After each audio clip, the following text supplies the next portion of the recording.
Hello, everyone, and welcome to episode 32 of Sunny Side Up. This is Brandon. No, it's not just me today. I thought I would just preface episode number 32, of course.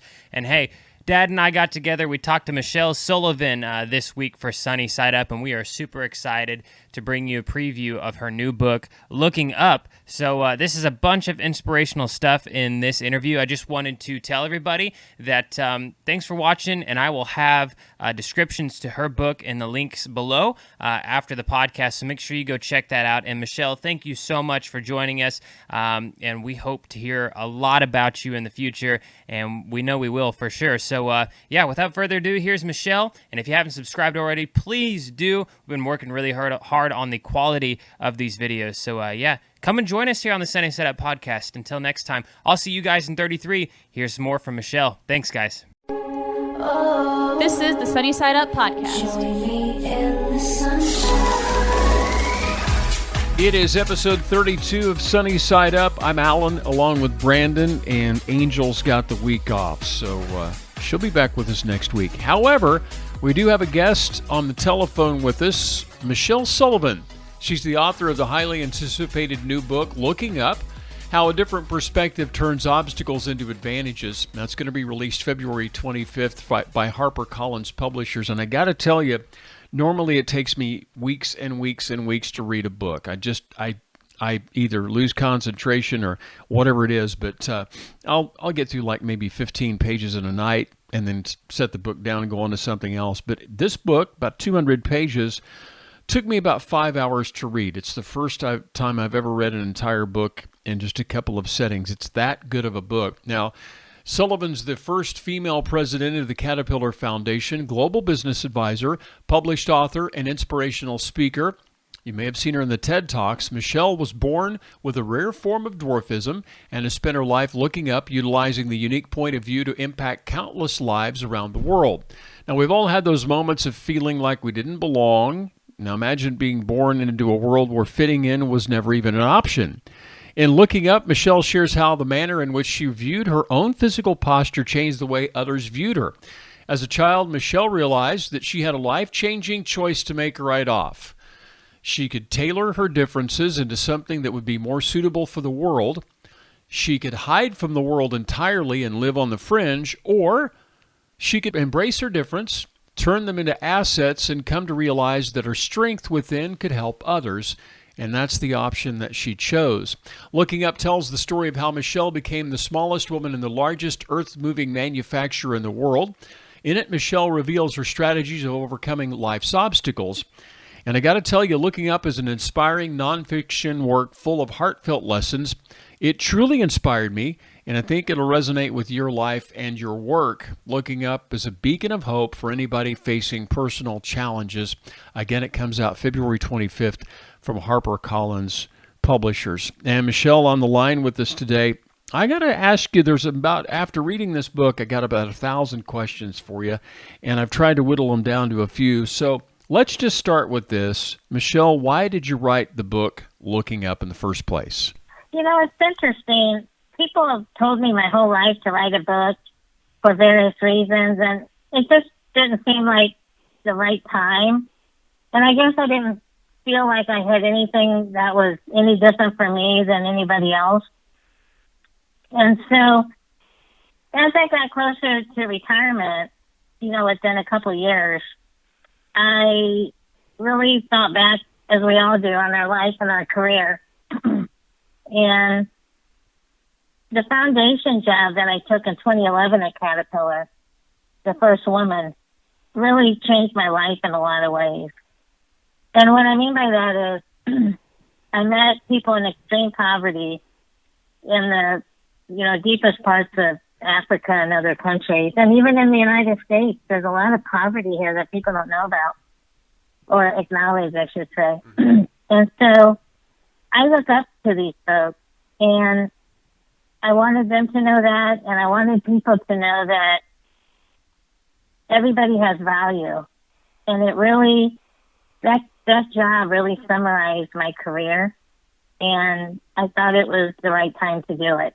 And for me, it wasn't just about me. I hope you got that. I really wrote about the people who impacted my life and who I looked up to, and how in first and second grade, when I started to learn that I was good at math and chess and everything, it was the first time that people looked up to me, and I wasn't known for being that little girl. I got And you. so I hope this book does that for other people, that you need to take the time to really get to know people and not overlook them, because we've all been overlooked and underestimated, right? Yeah. And it's not a good feeling. You know, Michele, it's interesting. Mhm. I'm sorry. Go ahead. Keep going. No, I was just going to say, and the world is so divisive today, and I'm a real positive person, and it's a struggle for me to keep seeing all the division that we have. And it used to be, when I grew up, it was okay if we didn't agree, we could talk about it. But today it's like, if we don't agree, I'm going to show you that you're wrong. Mm-hmm. There's really not a lot of listening. And that was the first thing that I was thinking about asking it, and you mentioned this in the book about the political correctness and how it's so hard in a politically correct climate, whatever that means. I'm still trying to figure out what that means, but you got the political correctness, and then, like you say, you've got this just overall hatred going on right now, especially in the United States. How do we put down the labels and the sides and just simply sit down and I think you said something about looking at each other. I'll mess up the quote, but literally being able to see somebody for who they are. Yeah, isn't that what we all want?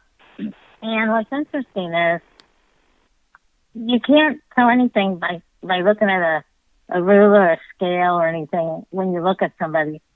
And for me, you know, people still judge me today because I'm 4 feet tall, right? Mm-hmm.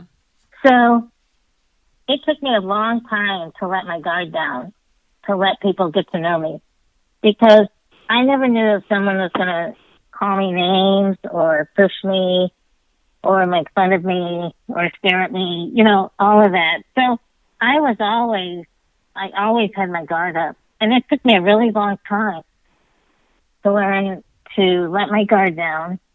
And it's a risk. It's a risk for other people too. We all deal with something. And you just happen to see one of the things that I deal with, which is my size. But certainly it's the only thing in my life that is a challenge. So you have to let your guard down. You also have to make the first move. And I learned that. My parents said I came out talking out of the room. It was my gift of gab. But I learned early that if I started to talk to people first, it kind of broke the ice. And I use humor a lot. For instance, if I'm in an elevator and I have to go to floor 12, chances are I'm not going to be able to reach that button. Mm-hmm. I'm probably going to get as high as 3. Right. So you say, hey, you know, I think I have a predicament here. I need to go to 12. Can you help me out? You know, and that breaks the ice. And then you also let the person off the hook on what they can say. Because people get really, like you said about political correctness, they really can jump down your throat if you say something wrong. And I just don't think that's right. Yeah. You know, you have to help people. If they've never experienced that, whatever it is you're being offended with, that's your chance to say, hey, you know, let's talk about this, you know, da-da-da-da-da. Yeah. And so if you let your guard down and you make the first move, it definitely helps to really approach somebody, and then they also most likely will do the same for you. Michele, do we need to start with simply looking at it from the perspective of not being so busy trying to one-up somebody or trying to win the fight or win the race or whatever it is, and simply maybe looking at them and going, how can I help you win once in a while? Is that a start? That is definitely a start. I mean, in the book, the last chapter is the real measure of impact. Mm-hmm. And what I talk about in that chapter is you can help somebody see value in themselves that they didn't even know they had. And I state in there, that's the greatest gift you can give somebody. And so it's not about one-upping somebody. I mean, what are we trying to one-up each other for, right? Yeah. I mean, I'm not a materialistic person. I get more out of quality of something than I do quantity. My relationships mean more to me than anything. Helping people means more to me than anything. Inspiring people. But I understand that not everybody's like that, and I accept that. But I also think I can learn from them, and they can learn from me. And so you have to be approachable, though, and also you have to be open. Some people are not open to me. I know in the first 15 seconds if somebody's not going to hear a word I say, and then you just move on. And it may not even be related to my size. Maybe they have something else on their mind for today, right? Yeah. So I try not to make judgments of that. Gotcha. Yeah, I totally agree. Both Brandon and I had childhood friends that had disabilities, and I remember Craig. He passed away a couple of years ago. My friend was a thalidomide baby, and I can remember when we were in grade school, might have been junior high, but I remember going out to eat somewhere, and people would always stare at him, and I would get so angry. And I told him, you know what, I'm going to go tell him. I'm going to tell him to quit looking at you. And Craig looked at me and goes, Alan, it doesn't matter. It's their problem. It's not your problem. Just let it go. And I didn't realize it at the time, but that kid was teaching me a lifelong lesson. And so I read a lot of that in your book, too, about how you dealt with that. And what happens, though, when you get to that person like that college professor and they just flat will not accept you no matter what? Do you get angry, or do you just walk away from it and go whatever? Well, one thing, I was lucky that it was one out of many, right, that I had. But I was not happy at the beginning, I can tell you, because what's ironic is I needed the class. Yeah. So it was funny that he was giving me a hard time when it was a requirement. I wouldn't have taken the class. So I had to have it, and, every single class, I made sure I said hello to him in a very loud, confident voice. And he never acknowledged me, never. Man.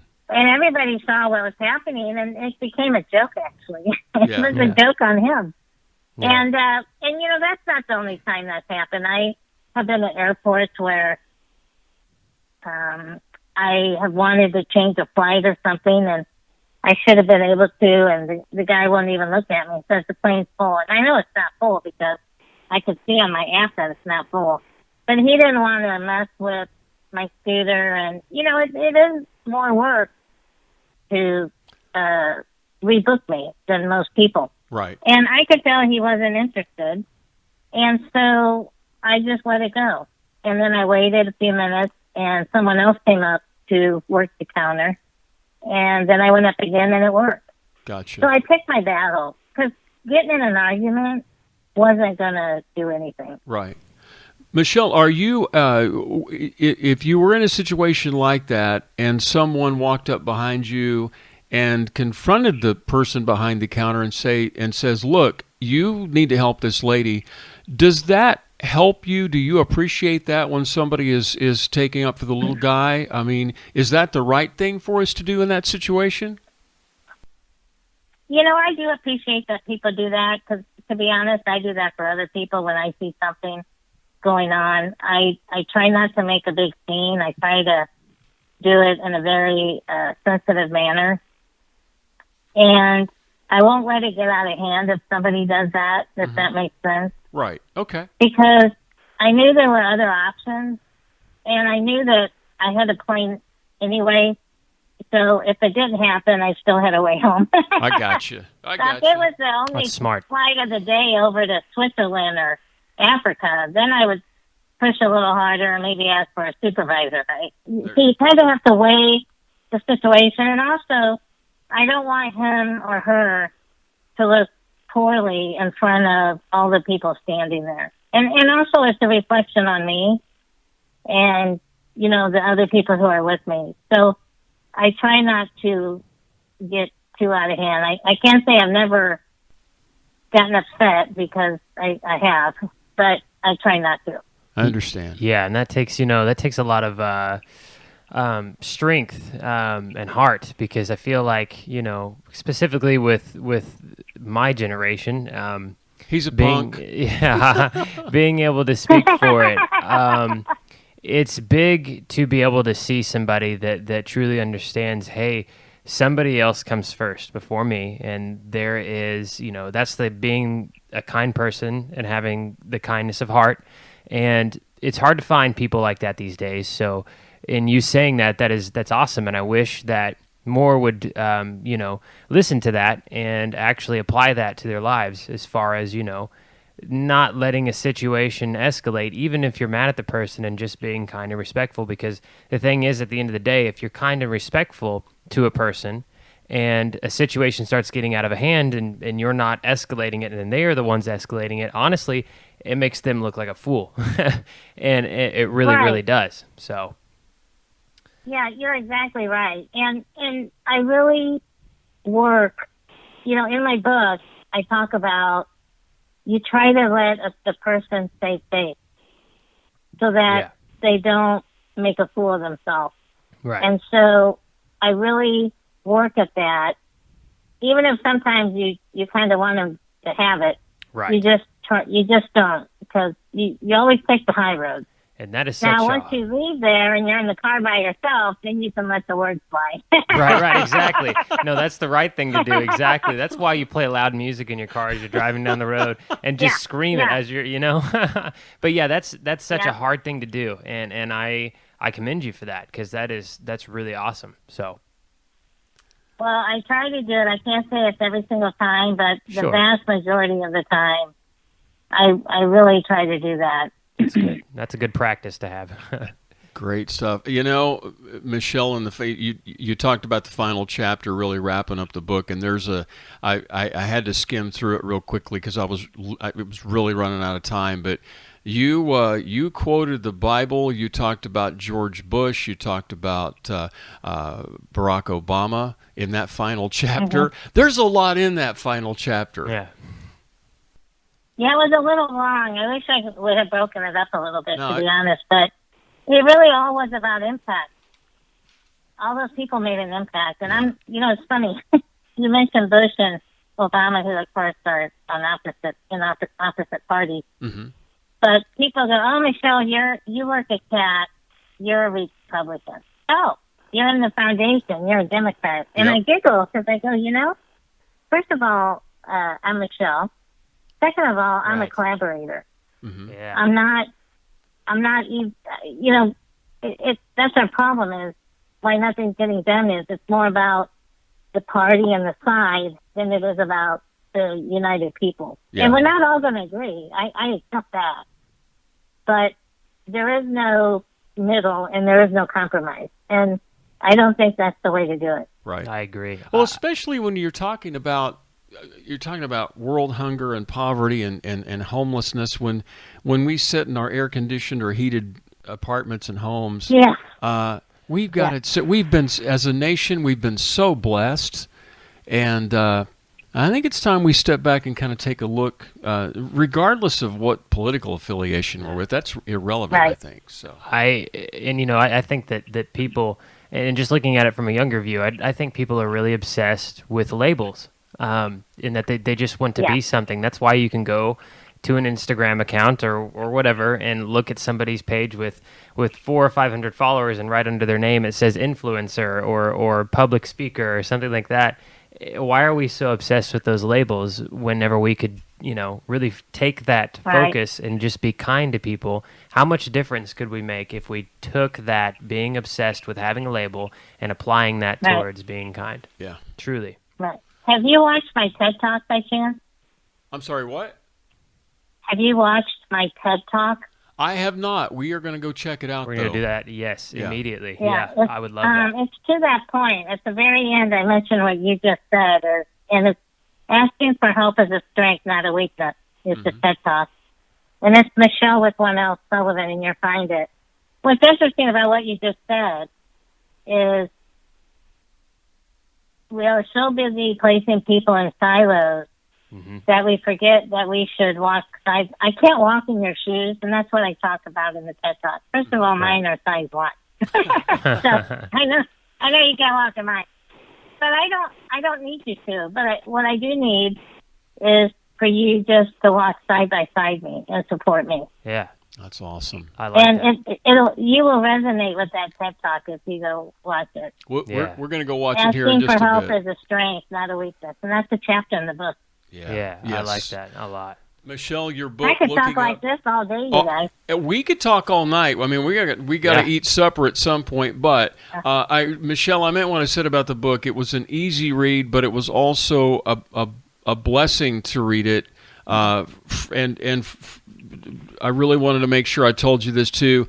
I could tell that that God was a huge influence in it from the first chapter. I kept thinking, now is this lady a believer? And then about halfway through the book, I'm like, oh yeah, absolutely. It was very important to me to put that thread of faith in there, and for people who are, you certainly can see it. Yeah. And that was important to me. And like when I couldn't figure out that system problem, I went to the bathroom to take a break, and it was like something came over me in the hallway, and I'm not exaggerating. It was a shadow. It certainly wasn't my shadow. Yeah. And there wasn't a soul in the hallway. Not a soul. And we're not going to tell the rest of that story because I don't want to ruin the book for you, but she really did see a shadow looming over her, and that shadow fixed some things for her in a big way. And I'll let Michelle tell you. The new Looking Up book, How a Different Perspective Turns Obstacles into Advantages. Again, it's released February 25th by HarperCollins Publishers. Michelle, we appreciate you being on the show today. And you can check out Sunny Side Up on all podcast platforms, all across the podcasting world, whether you got an iPhone or an Android. Don't forget to check out the YouTube channel, Sunny Side Up, our Facebook page, Sunny Side Up, and you can listen to it, you can watch it, you can check it out, like it, share it, and get involved with it as well, all right? You can email us, sunnysideuppodcast at storiesandscoopsmedia.com.